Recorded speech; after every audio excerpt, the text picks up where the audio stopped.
নমস্কার বন্ধুরা, তো এইচএম রিসর্টের ভিডিও নিয়ে আসছি।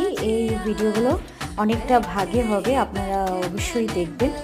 আর এই হলো এইচএম রিসর্টের সামনে নেমে গেছি আমরা। এখন গাড়ি নিয়ে এন্ট্রি ভাই নিয়ে নিয়েছে। আগে আমরা যেহেতু একটু ভিডিও করব, তো আমরা হেঁটে হেঁটে যাওয়ার জন্য প্রস্তুতি নিলাম।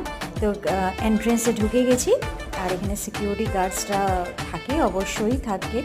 আর অনেক বড় এরিয়া নিয়ে চারিদিকে গাছপালা আর ফোয়ারাও আছে, কিন্তু এখানে যেহেতু কিছু কারণ ছিল বোধ, তো ফোয়ারাটা সেদিন অন ছিল না, নইলে আমি দেখাতে পারতাম আপনাদেরকে। তো অনেক সুন্দর সুন্দর গাছপালা ছিল, চারিদিকে অনেক গ্রিনারি ছিল। আর এখানে একটা গ্লাসের মতন লাগানো হয়েছে, যেটাতে গাড়ি টার্নিং করার সময় কোন দিক থেকে গাড়ি আসছে দেখার জন্য। আর এই হলো একটা অনেক বড় একটা বিল্ডিং তৈরি হয়েছে, যেহেতু অনেক বড় বড় সেলিব্রিটিরা আসে অনেক সময়, তো তাদের জন্য।